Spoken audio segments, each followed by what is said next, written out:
Good morning, ladies and gentlemen, and welcome back to day 2 of the Illiberalism in Mainland Southeast Asia conference. My name's Greg Raymond. I'm a research fellow at the Strategic and Defence Studies Centre in the Coral Bell School of the Asia Pacific here at ANU. I have with me this morning an absolutely wonderful panel who are going to shed a lot of light on what has been a very fascinating election. I have with me Dr. Aim Sim Peng from the University of Sydney, Dr. Prachak Konkirat from Thammasat University, Professor Kevin Hewinson from the University of Carolina in Chapel Hill, and Ajahn Naramon Jumpon from Chulalongkorn University. An absolutely wonderful panel. Now, as we sit here this morning, ladies and gentlemen, we don't actually know the outcome of the election that occurred on the 24th of March. We're in a sort of limbo until either late May or early June, when Parliament convenes for the first time and there will be a selection process for the new Prime Minister. Now, this is by virtue of the somewhat infamous Article 272 of the 2017 Constitution, which says that the next Prime Minister will be selected via a joint sitting of Parliament. Now, that new Parliament will comprise 750 members, and 250 of those members will be unelected senators. And we don't yet know the identity of those senators. That will occur around or perhaps after the time of the coronation, which is occurring in early May. So we're at an interesting point. Many would say that the conclusion is already foregone, that we know it. Others might differ. We'll get to that in a moment. So the big question is, has this election really been about anointing the military for a permanent role in the governance of the Thai state? Or perhaps is it something different? Is it a baby step back towards a more genuine form of democracy in Thailand, now that the spectre of the Shinawat clan, the Shinawats and Thaksin, has to some extent been slain? And that's a big question too that we'll come to. I think it's important to realise that just prior to 2006, it was taken for given that Thailand was a fully functioning democracy. Between 1992 and 2006, a period of about 14 years, there were no coups, and many saw Thailand as an exemplar of democracy in Southeast Asia. Then the coup of September 2006, and we've had since then what many have called the Wongjawn Ubat, the evil cycle, in which Thaksin-aligned governments have been elected, often with huge majorities, and then those governments have been brought down, usually by some form of extrajudicial means, such as a coup.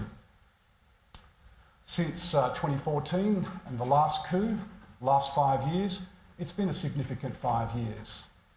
We've had in this period the royal transition, of course, with the passing of the beloved King Bhumibol Adulyadej and his replacement by his son, King Vajiralongkorn. We also had 2 attempts at drafting a constitution. First one was binned. The second one was passed, scraped through a referendum, which had minimal consultation, very little education of the population about what was in that constitution, and it didn't get a huge vote of support. About 2/3 of eligible voters came out.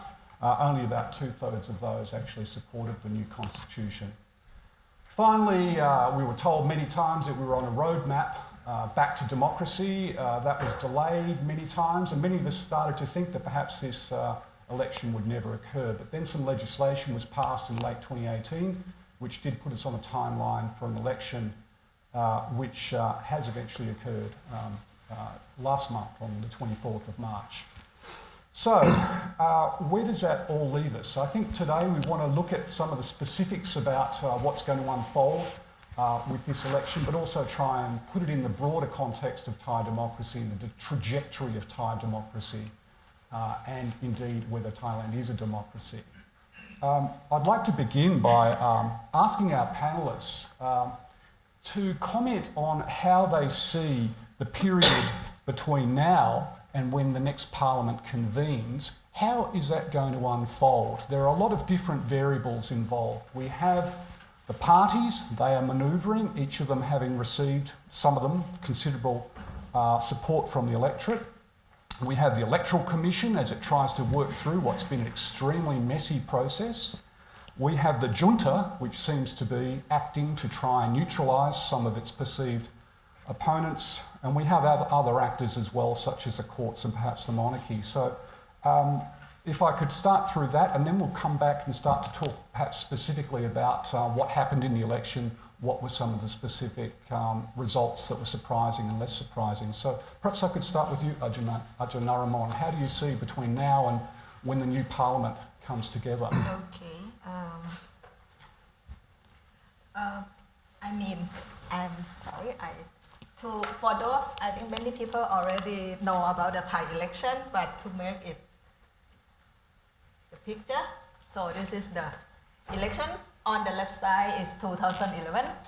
On the right side is it's really black because we are in the election in the black time. So the background is black. I didn't mean to do that. But basically you will see something, to follow with your question, that from now to, the parliament, one thing that we might see, and this two picture is only for the constituents MP. I haven't talked about the party list, which is really messy MP. We can talk about this later. One thing that we might see that from 2011, you will see quite a big red. This is the Pheu Thai. This time, the red basically is concentrated on the north and some part of the northeast. But you see the blue one. The blue one is the junta support Palang Pracharat. And you can see the color is coming. And we see some kind of the orange, which is the future forward. So what is the analysis for back to the next issue for the voter? I think one thing, some people might saying that maybe people might decline from the Shinawat clan, or basically with the February effect, March effect, some kind like a certain factor that Ajahn Kevin might talk later. But I think the other issue is that maybe people have more choice. So rather than going with the Pheu Thai directly or the Thai Raksa Chat or Pheu Chat, they go for future forward. But we can debate later on the social media. I talked to Ajahn M this morning because future forward don't use vote canvasser. Basically, it's from the current of opinion. But what this map tells us in terms of what we think, how Thai democracy is going. I think one thing is very interesting that many people who are already talking about the young generation or the first time voter, and in the beginning we used to believe that they will not get up on time to go to vote. Maybe they just only be a cyber warrior, don't go to the street or don't go to vote. But it's quite clear that right now from the map itself, we can see that it's the contestation between, when we talk about mass campaign, which is no vote canvasser. And the Pheu Thai and Palang Pracharat still use vote canvasser as a way to ensure for the voting. So the 2019, many people might pessimistic. At least for me, I'm more a bit of optimistic because we can see some, it depends whether this map what we can see. If we are pro-democracy, we might feel a bit upset with more blue and the red decline. But if we are looking in terms of realistic, we can see a little bit of the orange that is coming up, and it's not based on vote canvasser. So in that case, I think from your point, from now on until the parliamentary convene, the junta and the election commission, they really need to prepare an explanation. They cannot just say what they want because it's already shown, through the map. And also they are, and you cannot blame saying that you come because of someone pay you. It's not that way. So the genuine voter and the way of the process is also, for me, is quite very interesting in that sense. And another issue, I think the map also show the debate about how political parties adapt themselves from 8 years.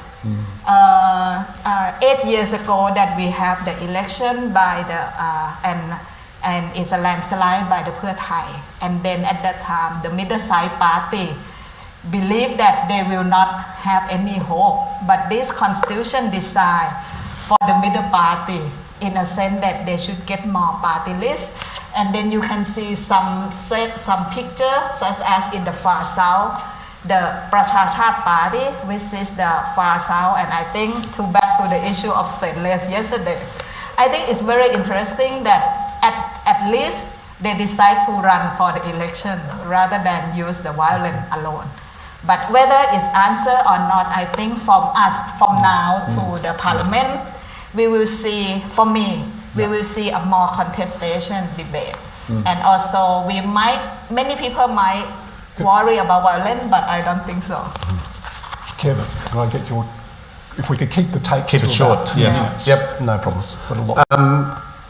I want to look at it if you were sitting in the junta and what you would think of the election. And I think the junta was not surprised by the result, but disappointed because they had, as Jan Prajak said yesterday, they had 5 years to tilt the playing field in there and do all of the fixing and rigging that they did, and they still couldn't win the election. So they're disappointed with that.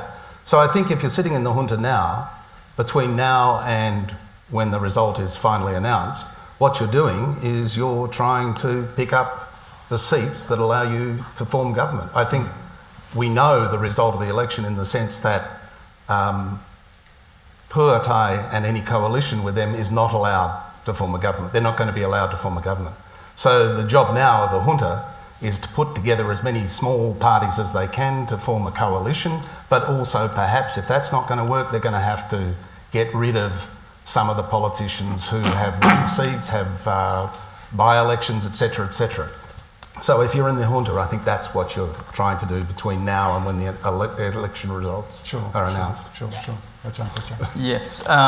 So for me, I think it will be 2 months of a very volatile and can be dangerous time because we have all the ingredients now that ripe for a tense conflict. For me now, what we have is inconclusive election result, right? And if you look at the result, it will give no clear mandate to any party, both sides. Even they can form a government, but no clear mandate from the voters, right? That who can govern. You have the not only result that not inconclusive, but allegation of election fraud, right? You have a very fragmented party system.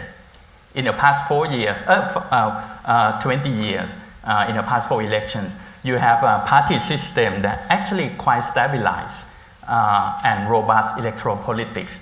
You have 4 or 5 main parties in the parliament. In this election, now we expect to have 27 parties entering the parliament. And if General Prayut want to form a coalition, looks like he might have to form a coalition of 15 or 16 parties because there's 12 parties now that have only 1 MP. And he need all of that in his coalition. So it can collapse anytime soon. Right? And then you have a deeply polarized society. Look at the election result. It's more polarized than what you had in 2011.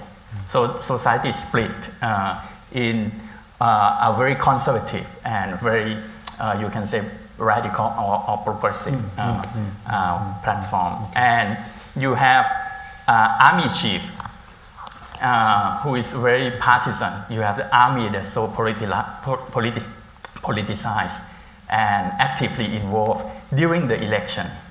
And he said that if any protest occur, the army has zero tolerance toward the protest. So that's very worrying. And last, you have so-called the network monarchy that now broken. The network monarchy that used to be a powerful force, even there's a faction within it, but quite united under the charismatic king. Now it changed, right? There's more a rival network.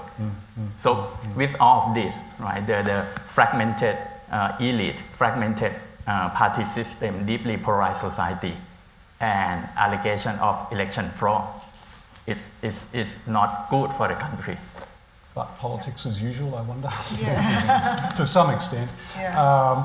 But look, it is, and I think the coalition negotiations will be particularly interesting, and particularly if we have the ngu hao effect. This is parliamentarians actually being bought off to switch parties, even though I understand that may be something that we see going further. Yep. So not only parties moving from the highest bidder, but also individual parliamentarians making a switch. But look, I want to sort of move to just looking in a little bit more detail about some of the individual results that we saw in the election. Now, as you said, Thai politics has been pretty much Pua Thai versus the rest for the last, since about 2001 when Thaksin first arrived on the scene. So that's something 18 years of him dominating the scene. I'm wondering now, has Thaksin peaked? Has Thaksin now starting to lose touch, lose his hold? Of course, there was the princess experiment, and we can come back to that. But I was surprised when I looked at the results to see that Future Forward and Palang Pracharat both took seats in the north and northeast, which has traditionally been very, very strong Pua Thai territory. So, Aim, did you have a take on whether Kun Thaksin now is perhaps starting to wield less influence? I mean, they're still very strong, but has the Thaksin phenomenon peaked? Can I talk about the yellow shirts? Answer the question. Yeah. You can talk about the I yellow don't take shirts. orders like that. Are they still around? Well, you guys can talk about the red shirts. I was thinking about, I've been reflecting about the idea of polarization, where physically are we talking about poles? I think the poles have moved. I think we have more than 2 poles now. And if you think broadly about, what is a yellow shirt, and Kevin can talk more about it, he's written a lot about this. If you're thinking about it, it's a broader, more ideological movement in the sense that they're more conservative leaning. Actually, there's a fragmentation of that in the vote base. And in fact, at the elite level, this election actually shows that there's actually, from the movement that originated in 2004, 2005, there's actually 4 parties that reflected the yellow shirt elites, just the elite part, right? So one is Palang Pracharat, which is sort of quasi-yellow really, because they're taking on so many elites from the other side that it's all muddled now. But I think the support base still reflects more conservative people. Then you've got then you have the Action Coalition Thailand, which is a new party formed by Suthep, which is supposed to reflect him when in his heyday of the Bangkok shutdown kind of movement, the PDRC, the People of the Democratic Reform Committee. So he decided, when the PDRC was formed, 8 of the MPs from the Democrat Party left the Democrats to join the movement. 7 of them went back, so he was the only one standing, and he already made clear from the beginning that he was going to stay with Prayut, so it was fine. So his party didn't do all that well, but got enough to help Prayut to be in a coalition. Then you've got the Democrats, which everybody had assumed that they would be part of the more conservative yellow shirt, what have you. And now I don't even know what are they doing. I mean, they probably have to thinking strategically, because there's factions in them. There's the newer generation within the move and the party, and the older one. And then you had, weirdly enough, nobody talks about is actually the Thai Social Democrat Party, which is the new name of the new politics party, which came out of the first original PAD, the People's Alliance for Democracy, the original yellow shirt movement. They've got like 6,000 votes or something. So they're just marginal, right? So it's just funny to see even the leadership, if you think about the yellow shirt movement as a broader kind of phenomenon, that they've actually even split up at that level. And I mean, I'm not even sure that we can really talk about the red-yellow divide the same way that we did a few years ago. It doesn't look the same anymore. The landscape has changed. The poles have moved, and we, I think, have more than 2 poles. And we Yeah. poll, that's P-O-L-E, you're on P-O-L-L, right? Yes. Yes. Is Okay. that pronounced the same way? Yes, yeah. They've both been interesting, the polls in the opinion polls and also, these big centres of power in Thai politics. But Ajahn Prajakth, did you have some thoughts on the Thaksin phenomenon, or also very interested in why the Democrats have done so badly? Either one of those. Yes. Kevin maybe can talk more about Thaksin. I think everyone points to Kevin, but for me, Thaksin is still very influential. Yes. He's like a wandering ghost. He's a ghost. He's not in the country for many years already. But he can still do many things that make a strong impact on Thai politics. I think these elections, you see 2 parallel phenomenon. You see many new kind of politics, right? A youth voter, a new party emerge, new platform policy, the social media used in this election to overcome the vote brokers system. But you see the old politics going on, a lot of money politics come back, use of the local boss, right? The pro-junta party, actually they are the one who exercise the old politics, co-opt the local boss to work for their parties, use the vote broker system, right? And spend a lot of money. And the vote brokers. And so both this old and new politics, and Thaksin for me is play old politics, the elite politics, right? But the fact that he can pull that string, and the fact that he can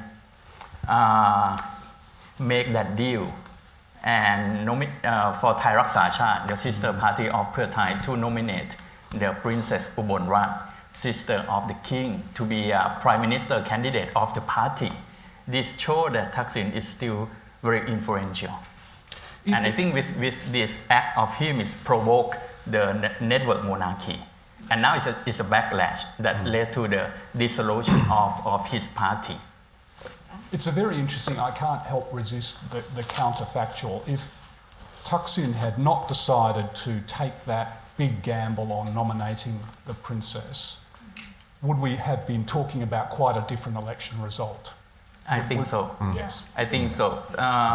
With Thai Raksa Chat supposed to win around 40 seats to 50 seats, if Thaksin didn't play elite game and he trusts the voters, he played the normal games like opposition parties in Malaysia, right? We might see a very strong opposition and campaign, and they might win the election with almost up to 300 seats. It's possible if Thaksin didn't play that game and Thai Raksa Chat still exists. So it's a big mistake, and I'm afraid that now Thaksin didn't learn this mistake, and he still believes that he can play this elite politics and make a deal. And you have to keep looking and watching what's gonna happen in the next 2 months, because there might be another political earthquake. I cannot tell you now what is it, but it will be more crazy.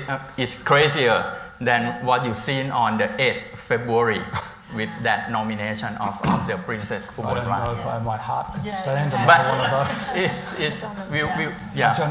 Can I add a little bit to follow Prajakth? Yes. I think the decision of Bangkok voter is the result of February effect.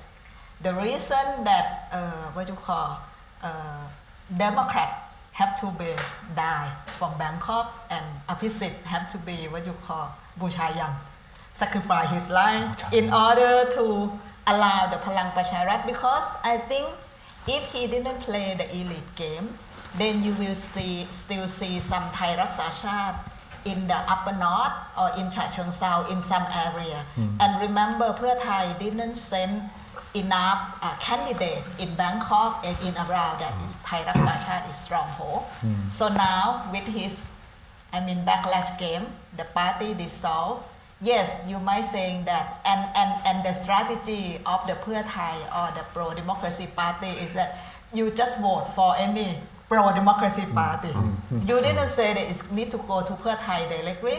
So the voter that used to be Thai Raksa Chat supporter split between Future Forward, Pheu Thai, and also Seri Rwam Thai. It's so many. So in that case, it's kind of backlash. Yeah.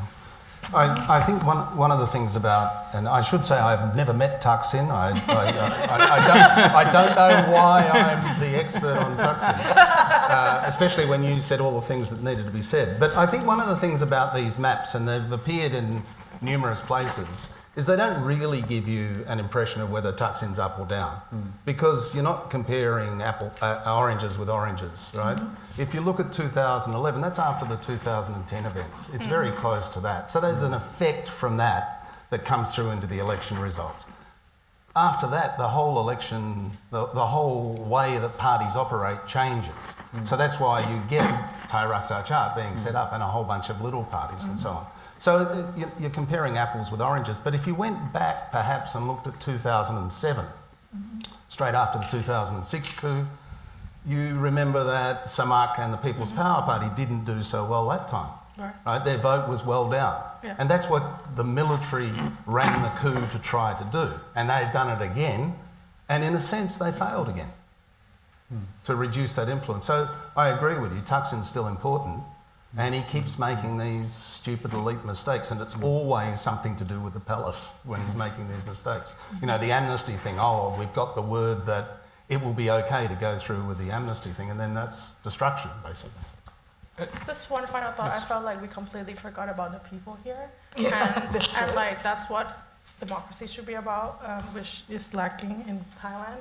I think 5 years of military rule, they just didn't understand what was going on in the ground. And that's always a problem with an authoritarian regime. They have shallow roots in society.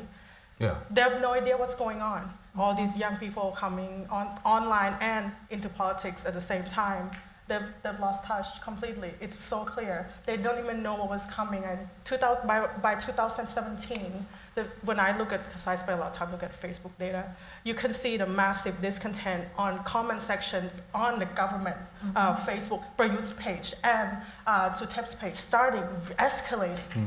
As people, even if they wanted a coup at the time, they still want something back. It's not a given. It's conditional upon you delivering what you said you would. And they didn't feel that their lives got any better. So I think to some extent they were busy playing, I don't know what little game at the penthouse, and they forgot about the people at the bottom. Well, this is an interesting question. Can I just add to yes, this? Sure. I mean, this illiberal thing, the regime we've been talking about is not an illiberal regime, it's an authoritarian regime. And one of the things about authoritarian regimes often, and particularly this military junta, is that it's not that they forgot about the people. The people are to be used for their purposes. Right, so they're pawns that can be moved around in this game. So that's why they don't really make a connection, and why people don't see them, even through their party, as making a connection for all of the billions and billions of baht that they threw out there. People still didn't respond. One of the things about this election which I thought was different, and some people have suggested was different, is the number of debates that took place in the lead up to the election. There was a lot of opportunity for the leaders to discuss their policies. And I thought there was a quite a common theme about the policy was about addressing inequality, which is, as we know, Thailand was declared the most unequal country in the world, and that has occurred under the junta's watch. So many of the policies seem to be about lifting the minimum wage or farm subsidies, but in the end, how much did policy play a role in shaping the way people voted, or was it much more about, security, or was it much more about, were people driven by fear? I understand that some of the votes went to Palang Pracharat because people were afraid of the clashes coming back. and these sorts of things, or people simply identify with a brand? Okay. Ajahn, I think one thing, because when we talk about illiberalism, we need to look at the issue of the economic factor. And I think in this election, I didn't see any economic policy. Maybe we might heard about the minimum wage, I mean how much that you can put, but it's not based on what you call the economic figure. It's just like that, okay, you used to have 300 baht and then it's 345, 425 or 400, something like that. Basically, the issue of welfare does not come from what you call economic calculation, but it's come from how to win the voter. And including my favorite party, Future Forward, also don't have any economic policy. It has only, so-called democracy, such as stop military draft, or talking about the Thailand should be the welfare state. But we didn't, all 27 parties do not have any, policy platform on economy. What we want to do, industrialization, something like that is no, policy. And the Palang Pracharat itself, my university set up 2 platforms on the agriculture and on industry, and Palang Pracharat didn't come. Only a small party that get like a 5,000, 10,000 that come. So in that case, I think the fighting this time, they forget about what should be the policy platform. And if we talk about illiberal economy, it should be one of the factors. But sorry, it's no. One commentator suggested this election was a referendum on what type of political system Thailand should have, more than about which policy was going to serve the people better. What do you think, Ajahn Prachak? I agree. Yeah. I agree. Policy seem to matter less in this election. If you compare to 2011 election or the previous election, normally in Thailand you have the voters who vote for policy, voters who vote because of ideological driven factors, the red and the yellow shirt, right? And you have voters who vote because of the patronage influence. It's like 3 layers. In this election, I think policy matter the least for the voters in general. Even you see a lot of debate over the policies, but seems like, especially the final phase of the election campaign, the policy contestations die down, and ideology and the old politics of patronage, especially in the rural areas, coming back. And so it is, as I said yesterday, I think it's very ideological and emotional election, with the unprecedented involvement of the royal family members since the 8th February. It's already made this ideological lie, right? And also the involvement of the army in the election. And 5 years of military rules, as Em said. It's long, and as I said yesterday, it's the longest military rule since 1973. So now it's not only about the Thaksin regime, so-called Thaksin regime. Now we have Prayut regime. So in this election, it's inevitable that it kind of referendum over the performance of the regime, and you can see from the result. We're running out of time, and we will need to move to questions soon. But I just wonder, can we move to talking a little bit about how the next parliament's going to function? What sort of medium-term future are we looking at in terms of whether or not, and I guess we will assume it will be a Prayut-led government. He's within reach of the 126 votes in the lower house that he needs to get, assuming he gets all these senators, the 250. He has about 117 for Palang Pracharat, as my recollection. How will the next election, how will the next government, will it be just the same as what we've seen for the past 5 years, or will General Prayut, assuming he does become Prime Minister, have to do a lot more bargaining? Are there risks of things like a no confidence motion, those sorts of questions? Well, I think it depends on the deals they're striking. Yeah. I don't really know what they're striking right now. I would love to know. If he can tweet a few things, that'd be great. I'm kind of hoping in between now and then, in May, that people are going to keep screaming. Like, please, keep screaming about it. Because within 24 hours of the election actually ending, there were more than 500 signatures on change.org. To completely got rid of everybody on the Election Commission of Thailand. And that tells you something about, and that's not driven by poor Thai people. It's just ordinary people who are just fed up.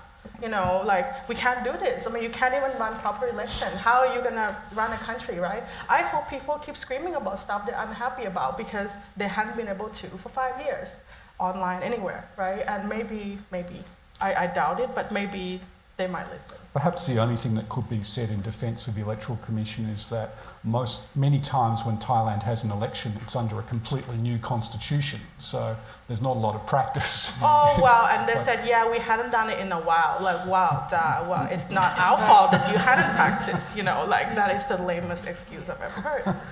But it's interesting that the Election Commission in the last couple of days has taken a harder line. This was a free and fair election, they're saying. There was no voter fraud at all. And they've started suing people. Oh, but they said that they got hacked. Yeah, but they stopped. Then they never explain, and then they just move on. I'm like, wait, did you just say you got hacked? Yeah. And then you didn't say anything. But now they're saying that it was all fine, right?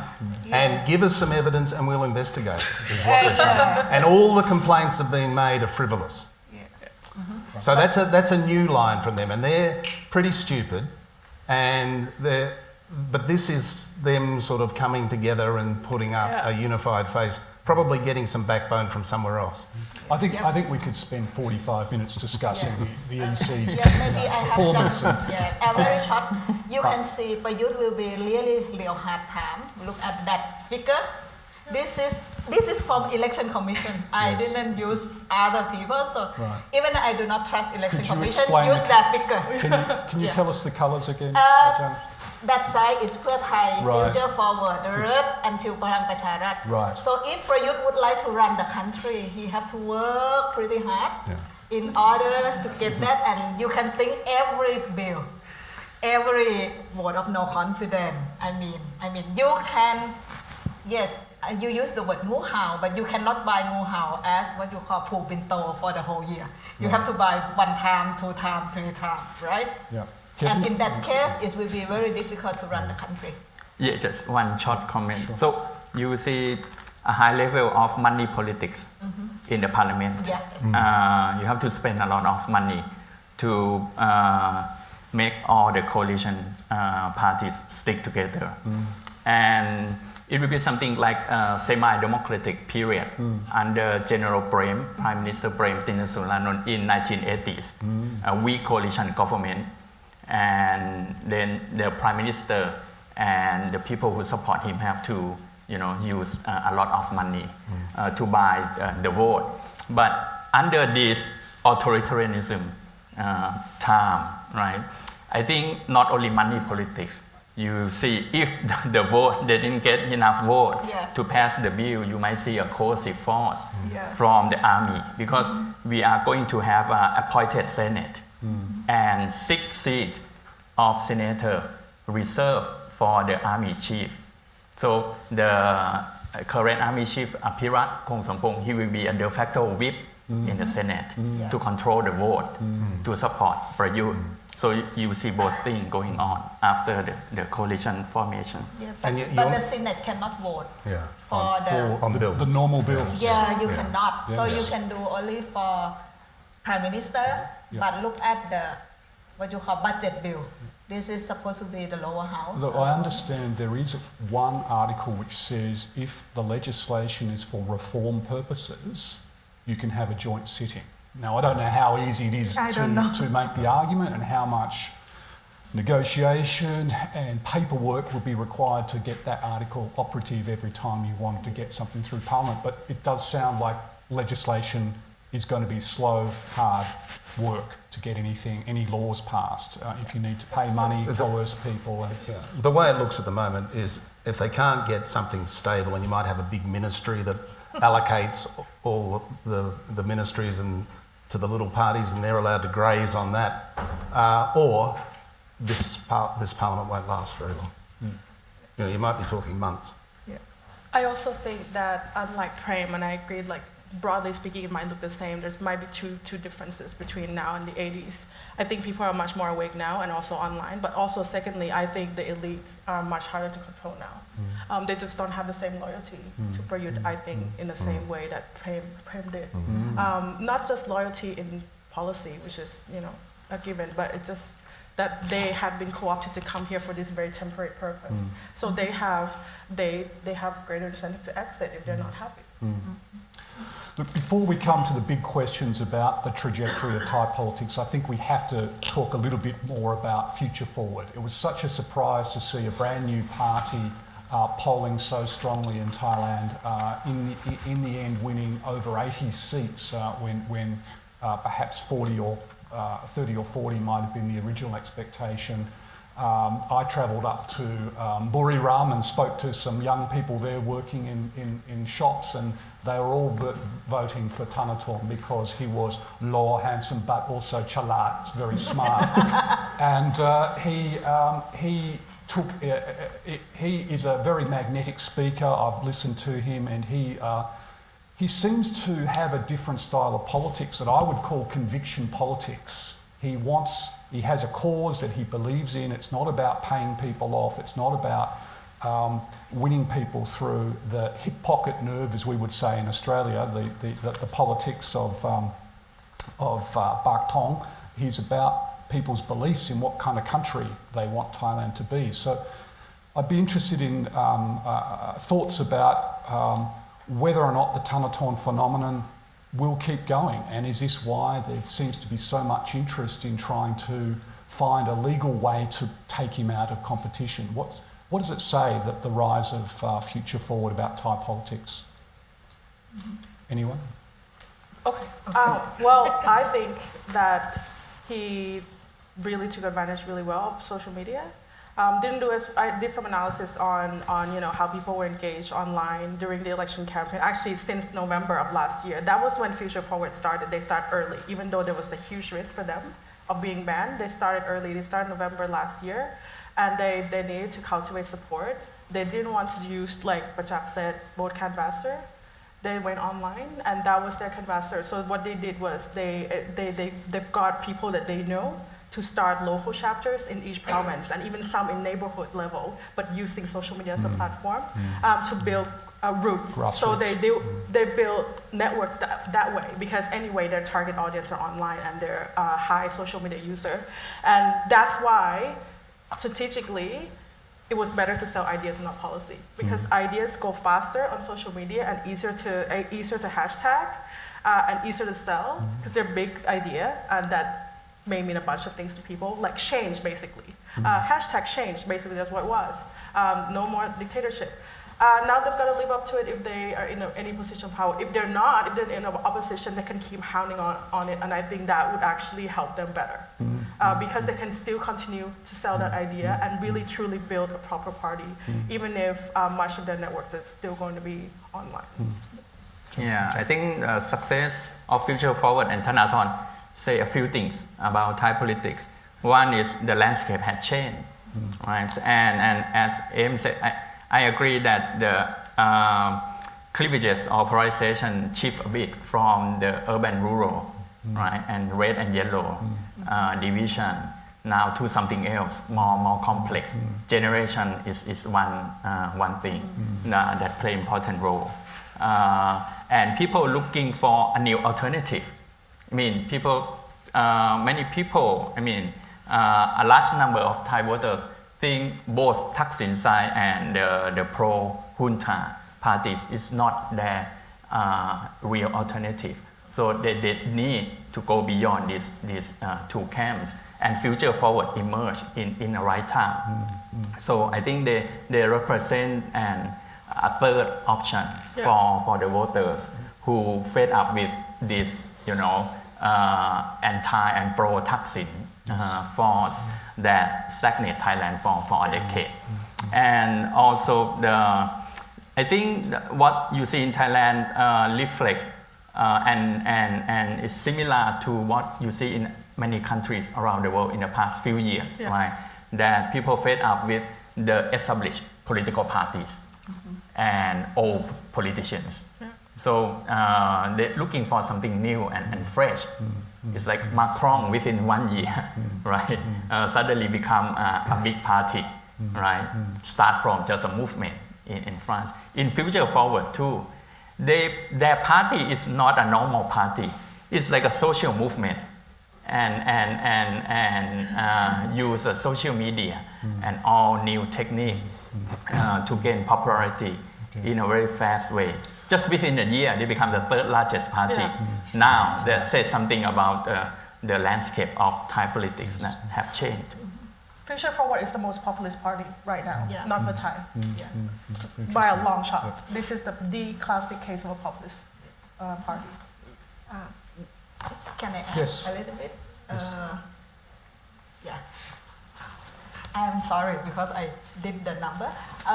If you see number of Future Forward, you will see that for the party that have no vote canvasser at all, basically based on contact to Live, Facebook, and also, the campaign rally, not much, very few, but you can gain, 800,000 or nearly 1 million. I think if they have the recounting will be 1 million. So 1 million is not a small. And I think the answer for Future Forward is also, if we remember that who vote for them, they already under the junta for 8 years, so it's nothing worse than under the junta. So anything is better. Those who are worried might used to be before junta time. But I think those who vote Future Forward, look at our university and our young generation, they are the voters. So now we might see a new spectrum. When Prajap used the word polarized, it's not dichotomy with two camps, but you see a spectrum of every camp that they already start talking, and also some group that used to support the junta in the beginning. I think some also, especially the young generation, on the economy policy, we have to admit that the junta don't do much work, and even they try to do it doesn't work. So basically, it's this illusion, and that's why they would like to find a new thing and find a new one. And Future Forward help answer this. Sitting above all of this polarised landscape, of course, is the monarchy. And we They do sit need above the polarised? in theoretical terms. Constitutional. Could I ask you, Kevin, just we know that the monarchy appeared at certain critical points prior to the election, of course, during the decision about whether the princess could run, and then the issuing of the royal statement just on the eve of the election regarding good people and bad people. Since then, we've had the stripping of Thaksin's awards. Could you make a few comments before we open up? Actually, you've covered most of the things I was going to say. I drew the short straw yesterday, apparently, to talk about the monarchy. And the kinds of interventions that you've just mentioned were all important. But it goes back a little bit further than that as well. When early on in the election campaign, and even, during the whole period of the junta, this notion of loyalty and the good people has been there all along. And they came out again several times during the election because of the relationship to the monarchy and politics. Even the timing of when the election was going to be held had to sort of fit in with when the king made a belated decision on when he was going to be going to have his coronation. The junta made it clear in that in one sense the coronation is more important than just an election. Right? That's just not really as important. I don't think there's much to say about the Ubon Rat thing. Terrible decision on Thaksin's part. But people have referred to it as the earthquake, and we wait to see what the aftershock is. And we'll wait to see what Next But that's earthquake. in May. We're waiting for it in May. And of course, the statement by the king, which was in part prompted by that, was probably one of the most important things about the election, because the myth of the old king was that he didn't get involved in, or the past king was he didn't get involved in politics unless there was some sort of crisis. Now that is a myth, but he wasn't necessarily, or he wasn't as usually as blunt as this one has been. So, stepping in to say that, and quote his father as, "You should elect good people." I mean, the message is clear to everyone. Everyone in Thailand knows what he's talking about, right? Who you can't vote for.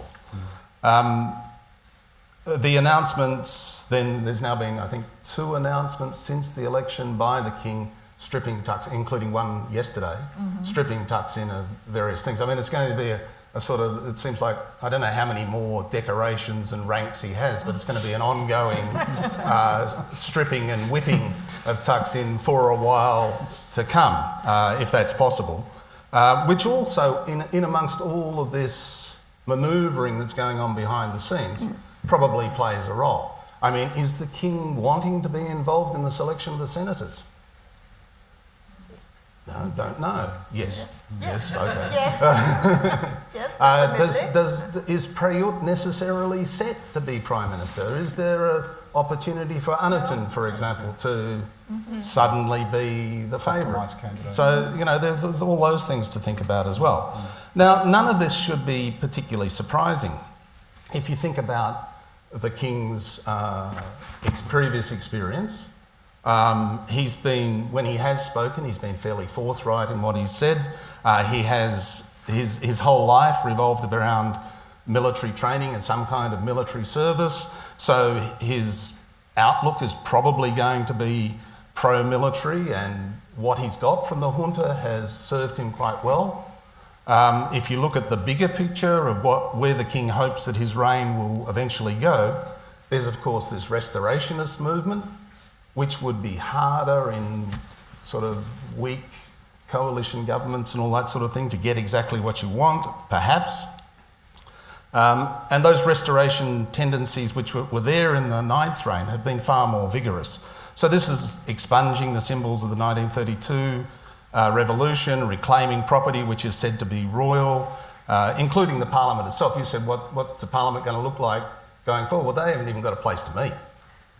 Right? They're without a parliament house when they convene for the first time. So they're going to be in some other building because the king has taken that back. And all of these things, as I said, go better with a royalist military-backed regime.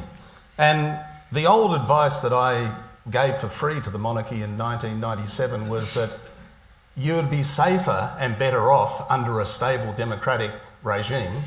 They ignored that, as you would expect. But that point was made again to them, including from Future Forward. The monarchy would be better off under a stable... Okay. But he doesn't seem likely... The stability that he wants is one that gives him what he needs to get. All right, my last question, and the general trajectory then of Thai democracy, and where do we read this? Since 1932, my count is 7 out of every 10 years has been under military rule. Larry Diamond, who's a democracy theorist, has said that Thailand is neither a democracy nor an authoritarian state, it's some kind of hybrid. How do you read this election in terms of the overall direction of where we're going for Thailand democratically? Positively, negatively, neutrally? Could I just get a quick take from each of you before we open up for questions? Positively in the long term. Yes. Very long term. It's like 20 years. Oh, God. But very pessimistic in the short term for me. And just one factor that I think make Thai democratic development is quite difficult to gain ground is the role of the middle class. I mean, everyone knows by now that the Thai middle class turned more conservative. So they are the social force who's supposed to adopt liberal values, right? We talk about illiberalism. Under Thaksin regime, many label Thaksin administration as illiberal democracy, which is true. Thaksin he don't care much about the due process, rule of law, and freedom of expression. But now military authoritarianism is even worse, undemocratic and also illiberal. So you get both bad habits. But the fact that Palang Pracharat and Prayut administration still gain a strong support from the middle class and 8 million votes. Even we have suspicion about this number, but 8 million votes is a lot. It's a lot. Right? Yeah. They get the highest popular vote. So, and in Bangkok, Democrat was wiped out, right? They tried to be moderate. Palang Pracharat's pro-junta clearly. They gained many seats in Bangkok. So middle class, upper middle class in Bangkok turn more conservative. So which hasn't changed in the past 10 years actually. It's just more obvious. Right, but I think turn more conservative in the sense that they even abandon Democrat who used to be their representation, right? And the fact that they chose Palang Pracharat who support the military, which clearly authoritarianism,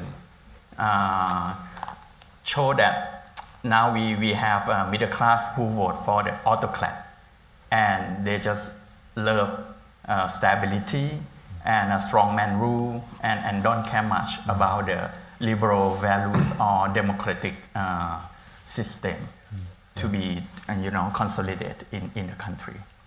Can I just add one thing? I mean, I agree almost entirely. The other reason for being negative is one of the things that the junta has done is they've changed so much within the bureaucracy, laws, judiciary and all these sorts of things that even if you had a democratically elected government come into office, it's going, and not to mention the constitution, it's going to take a long time to dig up all of that and change it. In short, I would call it electoral authoritarian. I mean, worse than illiberal democracy. Because you will see more authoritarian manner, character for the daily basis of work from the bureaucracy and also other. So those who hope that within one election you can solve all the problem, you will be too optimistic. But the point, but on the other way, is also have some kind, as I say in the beginning, a little hope that they have a certain group, at least they have time with them, they are young. I mean, those who decide they are going to die soon anyway.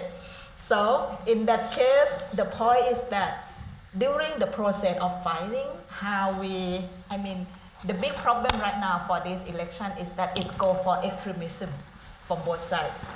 And then the moderate die anyway at this moment. The point is that how to keep at least more non-violence or more moderate way to fight or turn the clock that is become too authoritarian back, or at least more illiberal still fine, but at the moment I'm not sure that even the word illiberal will be not enough. They are more authoritarian. I'm more disappointed with the red shirt. I'm not even sure what it is anymore. I think having and like I know I keep talking about social media because it's really hard to get the pulse of the society in an authoritarian regime. So I've read a lot of comments on Pheu Thai page and elsewhere, and I think they were voting to go back to the past when things were good under Thaksin. It was a nostalgic vote. And it's hardly anyone in Pheu Thai was actually campaigning on democracy as an issue, which was much more obvious in 2011 than now. And I think they've kind of lost ground on that one. So where the red shirt used to represent a pro-democratic movement, I'm not so sure we can talk about that anymore. People just wanted things to go back to Thaksin because they have reaped some benefit over it, which is fine. But I felt like that the Pheu Thai red shirt votes I don't think we can take it for granted anymore that that's also a support for democracy. Now, with the future forward, that's true, and you're right, it's going to take another 20 years, by which they will become in their 40s, and they would have hopefully lost, maybe they would lose all their idealism, which is what happened when young people are out and they want change and they want something different, and then by the time they acquire family and have mortgages and this and that, in their 40s, they suddenly become conservative, right? And like anywhere else in the world. So hopefully in between now and the next 20 years, that whole, I'm not sure. All right, we've eaten into question time a little bit, but I hope you found the discussion interesting. Could we open up for questions? And I can see one hand up over here. And if you could say your name and affiliation. Sorry, Jackson. Oh, Thanks Peter. very much. Thanks, Peter. Thanks so much, everybody. I was wondering if the election could be looked at through another lens completely. Many of the parties seem to be led by Thai billionaires on different sides of the political spectrum that you've been talking about. I'm just throwing this open. Can you look at the election as an economic contest between various powerful oligarchies or big powerful families? Well, we'll answer them one at a time. Do we have an answer? Anyone like to answer that question? I think we should definitely mention that Future Forward Party is led by a billionaire. Like nobody seems to talk about the fact that you still need resources to actually compete, and in that level, they're not different from the old politics. But I think not that to that extent, Peter, that there is a contestation of oligarchic or political families. Pheu Thai, yes, Thaksin still control, but for Palang Pracharat, the pro-junta families is mix of strange faction getting together for only one mission to support Prayut, and many capitalist groups behind Palang Pracharat. You cannot say that Palang Pracharat belong to one business families or business tycoon. Democrat is quite institutionalized party, not owned by a particular business group. And Anutin, of course, Phum Jai Thai, right?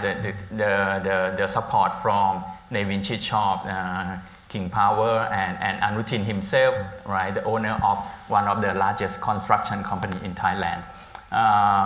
But for Future Forward, I don't think just by the fact that Thanathorn is a billionaire, Future Forward represent or want to gain power in order to reap benefit for Thanathorn family business. I think Thanathorn made it clear, and okay, it will take time to prove that, but Thanathorn is different species from Thaksin. So I think so look at all this landscape. I think we move beyond that oligarchic politics. Can I just add a quick point? We've moved beyond oligarchic politics, maybe, but if you look at the big business families, I mean the big millionaires, they've done very well. Even if the economy's not been doing so well, they've done very well under the junta. I mean, you take the top 30 families and their wealth has increased remarkably in recent years, well beyond what the rest of the population has done. So I think if there was a billionaires party, it's probably Palang Pracharat. James. Yeah.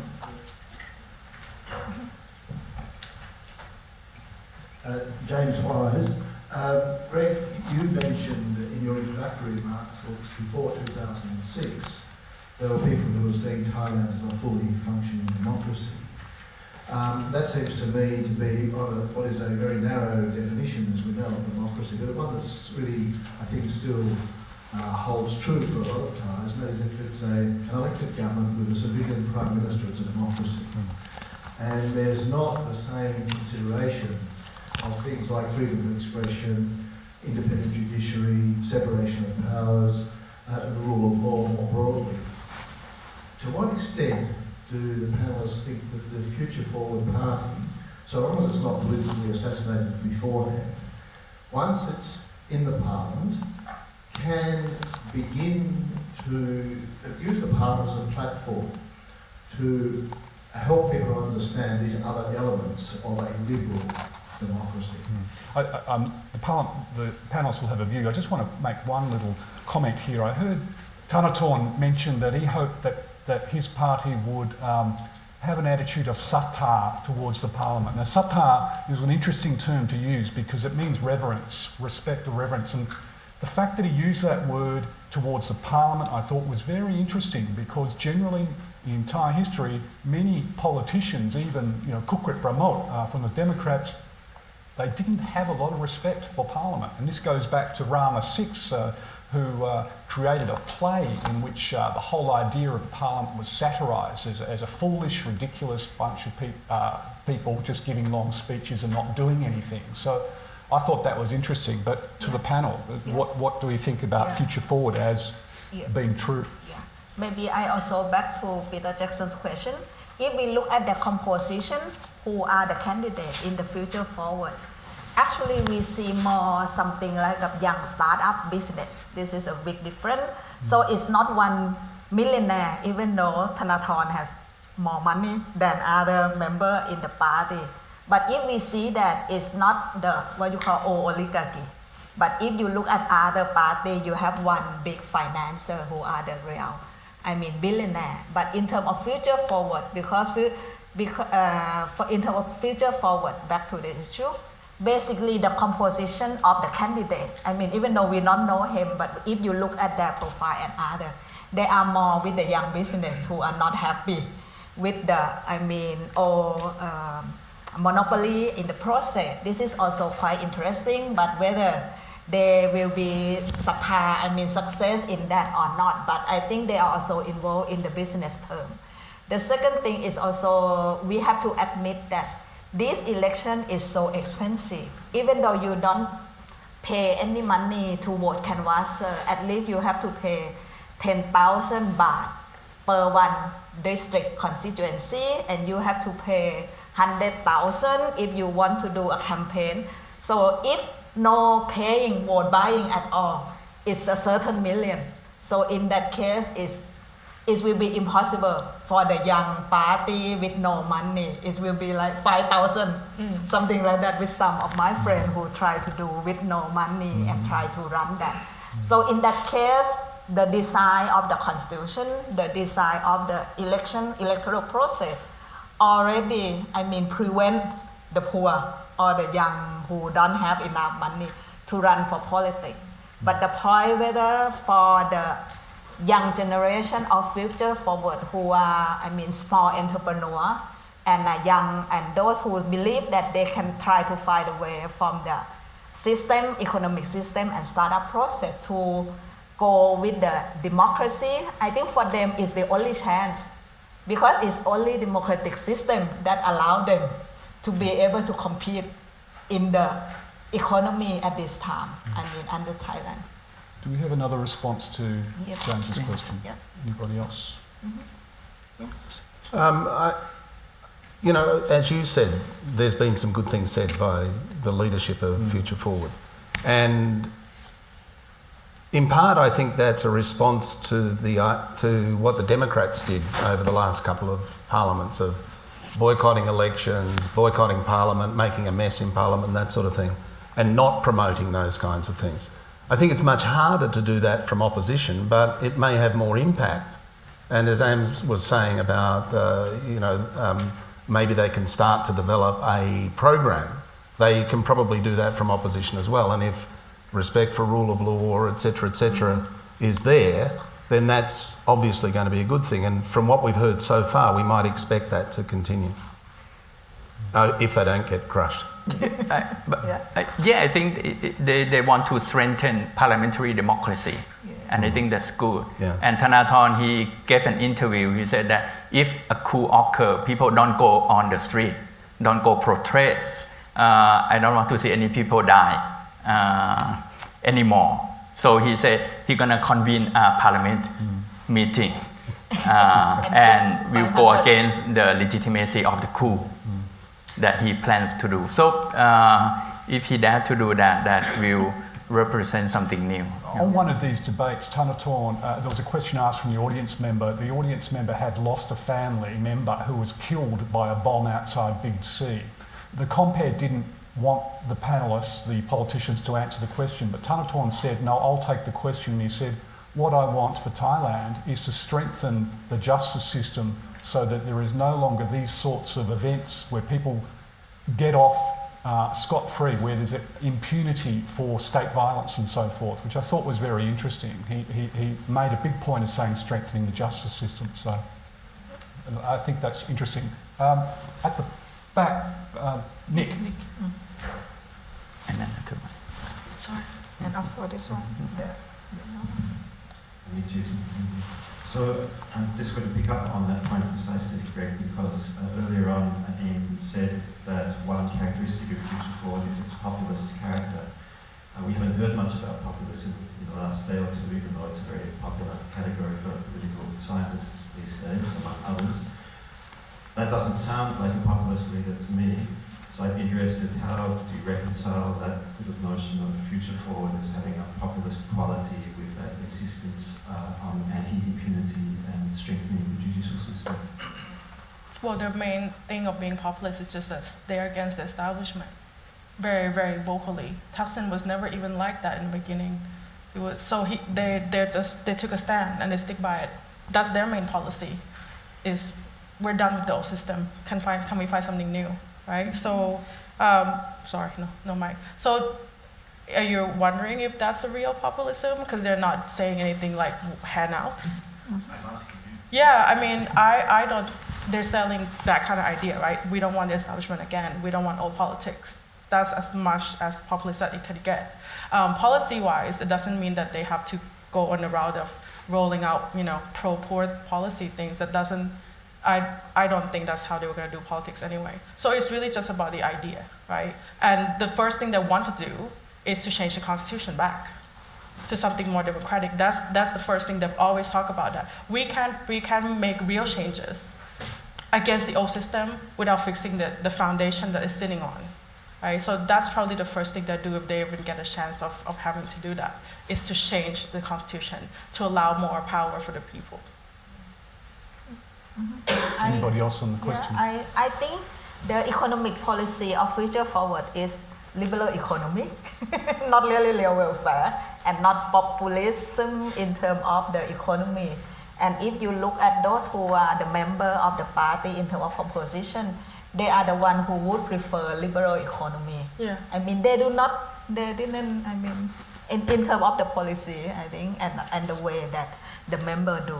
So if the word populist economy in the quote-unquote the old style, I don't think it's a future forward economic policy. Whether we like or not like is another issue. I think we had a question over here. Sorry. Thank you. Adi Aman from International Idea. There seems to, from news reports, we can see that there seems to be a confusion in terms of the election results, particularly on the seat allocation to the parties. As far as I can see, there are two interpretations out there. One is done by the media or scholars that help them, where there seems to be less seats for the small political parties, as opposed to the second interpretation, which Ajahn Naruma showed, where the small parties get, and 27 parties altogether get the seats. Ajahn Naruma mentioned earlier that the system was designed to favor middle-sized parties, and one of the formulas or interpretations, which is not the one you showed, shows exactly that. So which one do you think is the correct one? The figure that I show come from the election commission. Whether we trust or distrust, that's another issue. And right now, the election commission come, under the dilemma, because if the law itself is really confusing. They have 4 clauses. The first clause saying that you have the minimum score, like 70,000. So the party that get less than 70,000 don't get any seat. And then the second clause saying that any extra with the, point minus something like that can go to a small party. And then in the figure you will see like around 10 parties that have 30,000 or 40,000, and that party, people believe that that party will be the support for the junta, so that's why it's become the debate. I think, but anyway, whether it's going to, first, the legitimacy will go back to the election commission, not the government. The government, in terms of vote for the prime minister, they may not care because they have already have 250 solid from the Senate. The point is that the government, the pro-junta government may need legitimacy. I think for them to create this kind of confusion, it's the stability among political parties. I think at the end it might go back to 13 as it's the first figure. But from now until the 9th of May, this kind of figure will be like, to negotiate behind the scene, which is not good in terms of the stability of the country. But I think for this, the election commission have to find a good answer anyway. Okay, well, morning tea is creeping up on us. Rungrawi, and then...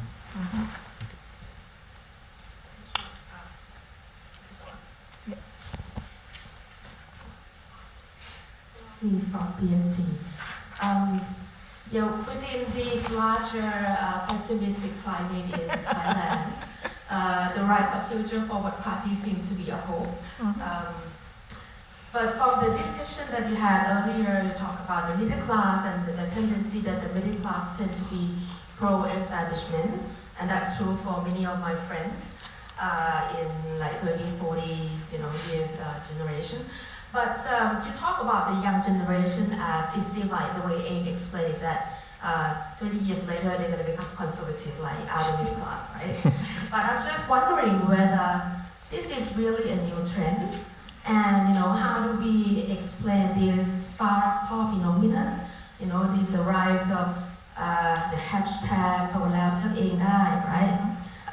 So the rise of this, the popularity of Future Forward Party, what does it say about, how the new generation see the aspiring nation, what do they want, the kind of ideal society that they want? And I'm just wondering whether anyone would do any research with the new generation. I think that would be interesting. I'm curious to know what is actually in their mind when they vote for the Future Forward Party. Is 6 million people, is a lot of people. I would say the most interesting that a society can have sometimes is a lot of young people, so high percentage of youth who are educated but feel that they lack opportunities. That's when they're out protesting, right? So I think this phenomenon actually starting mostly in 2011 onwards with the Ignidados movement in Spain, which actually follow directly from the Arab Spring.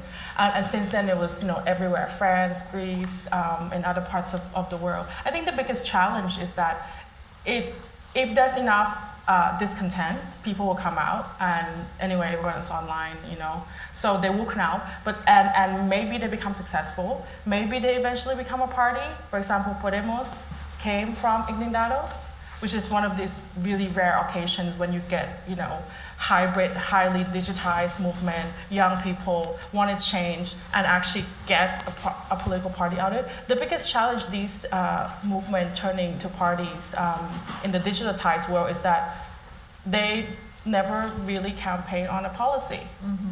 They want to change. People came out for all sorts of reasons why they want to change. Yeah, the broader picture is we want as good of a future as our parents used to have as one, or even better, and we're not getting it. We don't think we could get it. We don't think we can break through any of these ceilings the startups can't get up.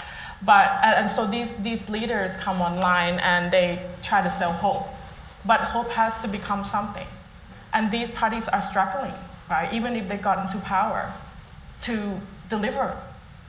Because they never did have any policy. And when you're campaigning on outrage, right? Emotion and social media is basically you counting on outrage. It has to materialize, and that's the biggest problem right now. Is okay, we all come out, we are fighting, and now what? We now got ourselves into the system that we swear that we didn't want to be part of, but the only way to change the system was to come from to change from within. But now that we're within, what do we want, right? And so one of the biggest experiments is actually to democratize what people want. So they're asking people constantly to participate online to tell us what kind of policy they want.